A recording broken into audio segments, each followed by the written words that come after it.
جی آگے ہم پڑھتے ہیں آیت نمبر 25۔ اعوذ باللہ من الشیطان الرجیم، بسم اللہ الرحمن الرحیم۔ وبشر، اور خوشخبری دے دیجئے، الذین، ان لوگوں کو، آمنوا، جو ایمان لائے، وعملوا الصالحات، وعملوا، اور انہوں نے اعمال کیے، الصالحات، نیک، انہوں نے نیک اعمال کیے، ان، یہ کہ، لہم، ان کے لیے، جنات، باغات ہیں، تجری، بہتی ہیں یا چلتی ہیں یا جاری ہوتی ہیں، من تحتہا، من سے، تحتی نیچے، ہا اس کے، من تحتہا اس کے نیچے سے، الانہار نہریں، کلما جب کبھی، رزقو وہ دیے جائیں گے، منہا ان سے، من ثمرۃ پھلوں سے، رزقاً رزق، کلما رزقو جب کبھی دیے جائیں گے، منہا ان میں سے، من ثمرۃ رزقاً پھلوں سے رزق، قالو تو وہ کہیں گے، ھذا یہ تو، الذی وہی ہے جو، رزقنا ہمیں دیا گیا تھا یا ہم دیے گئے تھے، من قبل اس سے پہلے، واتو اور، اتو بھی اور لائے جائیں گے یا دیے جائیں گے، بھی اس کے ساتھ، متشابہن ملتے جلتے، یعنی ایک دوسرے سے ملتے جلتے، وَلَهُمْ اور ان کے لیے، فِيهَا اس میں، ازواج مطہرۃ، ازواج بیویاں ہیں، مطہرۃ پاک صاف، وہم اور وہ، فِيهَا اس میں، خالدون ہمیشہ رہنے والے ہیں۔ آگے آیت نمبر 25 میں دیکھیں، اللہ تعالیٰ ارشاد فرماتے ہیں، وَبَشِّرِ الَّذِينَ آمَنُوا وَعَمِلُوا الصَّالِحَاتِ، اور خوشخبری دے دیجیے ان لوگوں کو جو ایمان لائے اور انہوں نے نیک اعمال کیے۔ اب یہاں ایک بات میں کرنا چاہوں گی کہ جہاں اللہ تعالیٰ جہنم کا تذکرہ کرتے ہیں، وہاں ساتھ جنت کا تذکرہ ضرور ہوتا ہے، تاکہ میرے بندے یہ ڈر نہ جائیں کہ اللہ نے صرف اور صرف اتنی سخت جہنم ہی تیار کی ہے، بلکہ اللہ تعالیٰ نے اس کے بدلے میں، اگر ہم برے اعمال کو چھوڑ دیں گے اور اس سے بچنے کی کوشش کریں گے، تو اس کے بدلے میں اللہ تعالیٰ نے ایک بہت پیاری چیز تیار کی ہے، تو اللہ تعالیٰ اس کے بارے میں بھی بتاتے ہیں۔ اور ابن کثیر رحمۃ اللہ علیہ نے فرمایا کہ کتاب متشابہ مثانیہ کا مطلب بھی یہی ہے، مثانیہ سے مراد ہے کہ کسی چیز کے ساتھ اس کا مقابل بھی مذکور ہو، یعنی اس کا بھی ذکر کیا جائے، جیسے ایمان کے ساتھ کفر کا ذکر کیا جاتا ہے، جیسے ہم نے پیچھے پڑھا، اور اسی طرح جنت کے ساتھ جہنم کا ذکر۔ تو جہاں جہنم کا ذکر ہوا تو اللہ تعالیٰ نے فوراً اپنے بندوں کو خوشخبری دے دی اور کہا، اے نبی ان لوگوں کو خوشخبری دے دیجئے جو ایمان لائے اور انہوں نے نیک اعمال کیے، وہ پریشان نہ ہوں، ان کے لیے تو جنت کے باغات ہیں۔ یہاں ایمان لانا اور عمل صالح دونوں الگ سے واو کے عطف کے ساتھ بیان ہوئے ہیں، لیکن اصل میں ایمان جو ہے اس کا مطلب کیا ہے؟ دل سے تصدیق کرنا، زبان سے اقرار کرنا، اور عمل بالجوارح یعنی اس کے مطابق عمل کرنا۔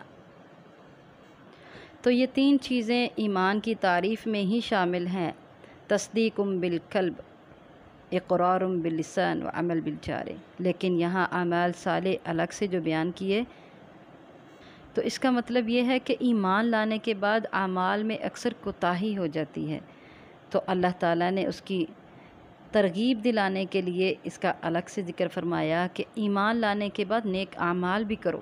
اور یہ دونوں ایک دوسرے کے ساتھ لازم اور ملزوم ہیں، کیونکہ ایک جگہ پر اللہ تعالیٰ قرآن پاک میں ارشاد فرماتے ہیں کہ اسی کی طرف پاکیزہ بات چڑھتی ہے، کلمہ طیبہ اسی کی طرف بلند ہوتا ہے، اور عمل صالح اس کو بلند کرتے ہیں، یعنی لا الہ الا اللہ کا اقرار کرنا اللہ تعالیٰ کے پاس پہنچتا ہے تب، یعنی وہ اللہ کے ہاں قابل قبول تب ہوتا ہے جب ہم اس کے ساتھ نیک اعمال کرتے ہیں۔ آپ دیکھیں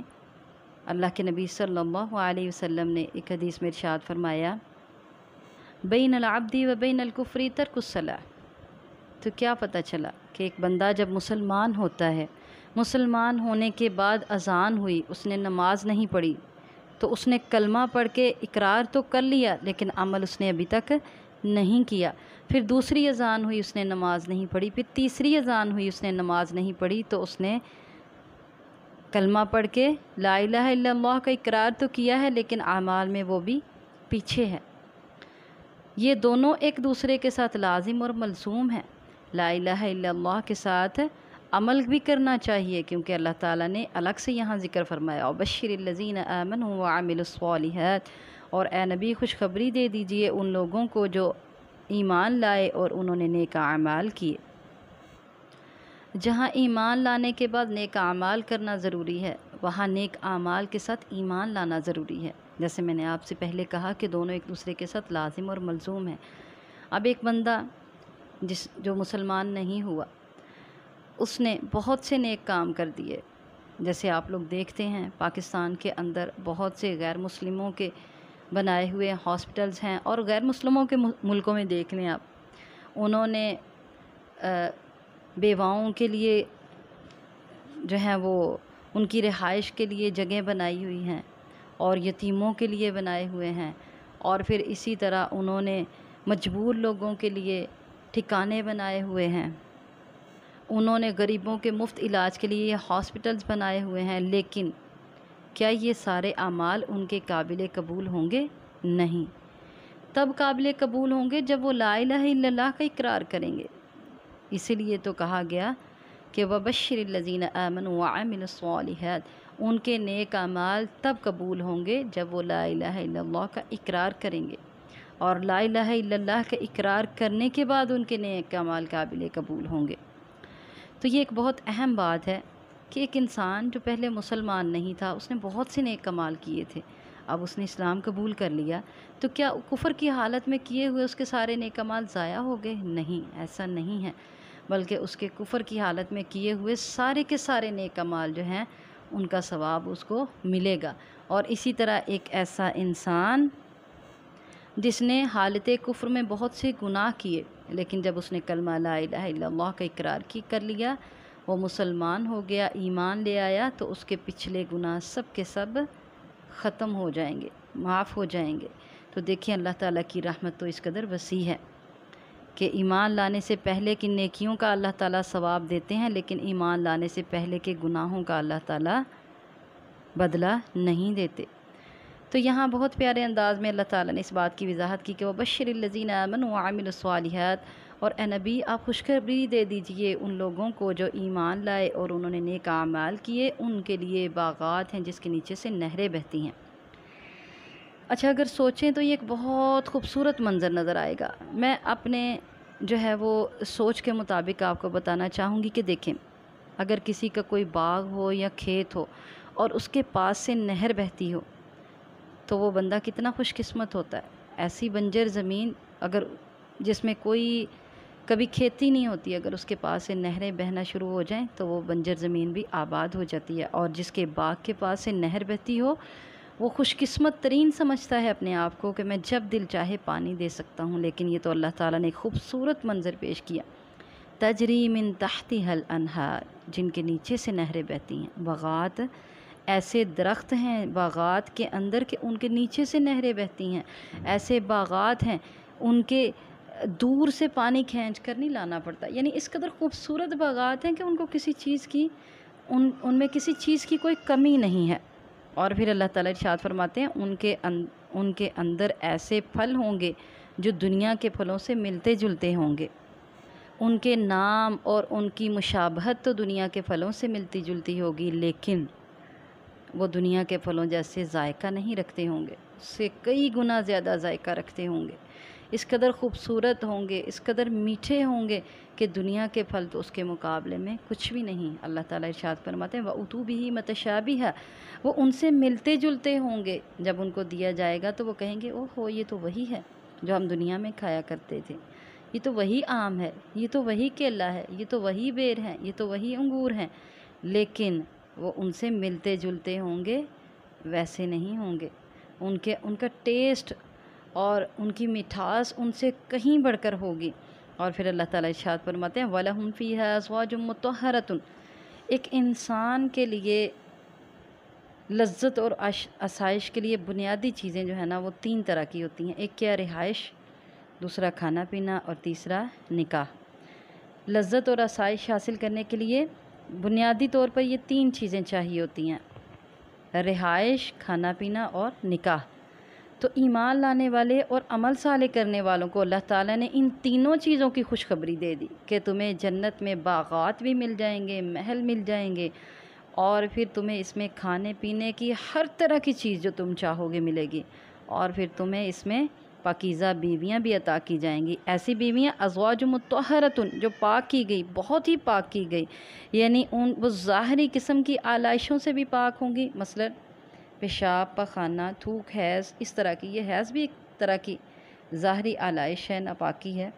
تو ان سب سے پاک ہوں گی، اور باطنی آلائشوں سے بھی پاک ہوں گی، جیسے جھوٹ، حسد، کینہ، بغض